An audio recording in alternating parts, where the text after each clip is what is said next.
ಇಬ್ರಿಯರಿಗೆ ಬರೆದ ಪತ್ರಿಕೆ 3ನೇ ಅಧ್ಯಾಯ. ಮೋಶೆಗಿಂತ ಯೇಸು ಶ್ರೇಷ್ಠನು.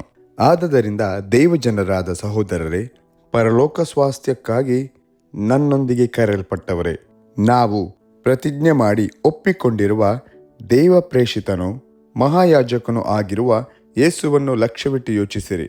ಮೋಶೆಯು ದೇವರ ಮನೆಯಲ್ಲೆಲ್ಲ ನಂಬಿಗಸ್ತನಾಗಿದ್ದಂತೆಯೇ ಯೇಸುವು ತನ್ನನ್ನು ನೇಮಿಸಿದಾತನಿಗೆ ನಂಬಿಗಸ್ತನಾಗಿದ್ದಾನೆ.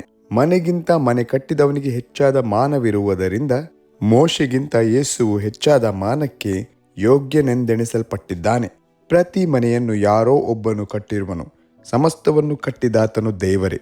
ಮೋಶೆಯು ಸೇವಕನಾಗಿ ದೇವರ ಮನೆಯಲ್ಲೆಲ್ಲ ನಂಬಿಗಸ್ತನಾಗಿದ್ದನು. ಅವನು ಮುಂದೆ ಪ್ರಕಟವಾಗಬೇಕಾಗಿದ್ದ ಸಂಗತಿಗಳಿಗೆ ಸಾಕ್ಷಿಯಾಗಿದ್ದನು. ಕ್ರಿಸ್ತನಾದರೋ ಮಗನಾಗಿ ದೇವರ ಮನೆಯ ಮೇಲೆ ಅಧಿಕಾರಿಯಾಗಿದ್ದಾನೆ.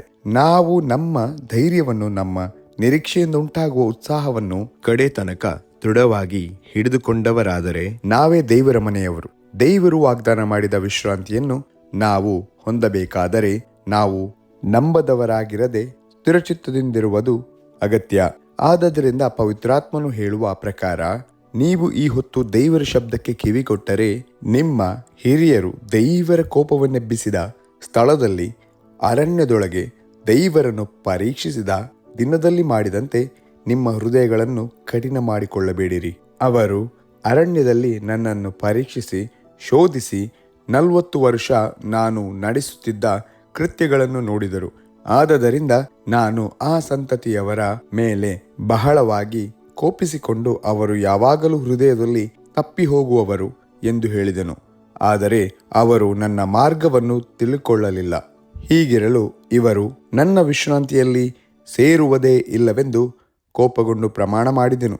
ಸಹೋದರರೇ, ನೋಡಿಕೊಳ್ಳಿರಿ, ಜೀವಸ್ವರೂಪನಾದ ದೇವರನ್ನು ಬಿಟ್ಟು ಹೋಗುವ ಅಪನಂಬಿಕೆಯುಳ್ಳ ಕೆಟ್ಟ ಹೃದಯವು ನಿಮ್ಮೊಳಗೆ ಯಾವನಲ್ಲಿಯೂ ಇರಬಾರದು. ನಿಮ್ಮಲ್ಲಿ ಒಬ್ಬರಾದರೂ ಪಾಪದಿಂದ ಮೋಸ ಹೋಗಿ ಕಠಿಣರಾಗದಂತೆ ಈ ಹೊತ್ತು ಎಂಬ ಕಾಲವು ಇರುವ ತನಕ ಪ್ರತಿನಿತ್ಯವೂ ಒಬ್ಬರನ್ನೊಬ್ಬರು ಎಚ್ಚರಿಸಿರಿ.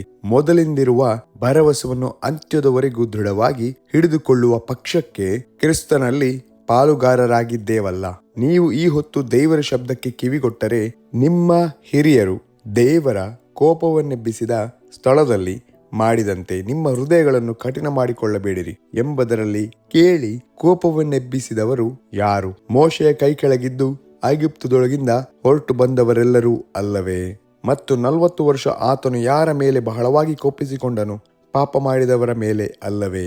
ಅವರ ಶವಗಳು ಅರಣ್ಯದಲ್ಲಿ ಬಿದ್ದವಲ್ಲ. ನನ್ನ ವಿಶ್ರಾಂತಿಯಲ್ಲಿ ನೀವು ಸೇರುವುದೇ ಇಲ್ಲವೆಂದು ಯಾರನ್ನು ಕುರಿತು ಪ್ರಮಾಣ ಮಾಡಿದನು? ಅವಿಧೇಯರನ್ನು ಕುರಿತಲ್ಲವೇ? ಅವರು ಸೇರಲಾರದೆ ಹೋದದ್ದು ಅಪನಂಬಿಕೆಯಿಂದಲೇ ಎಂದು ತಿಳಿದುಕೊಳ್ಳುತ್ತೇವೆ ಎಂಬುದೇ.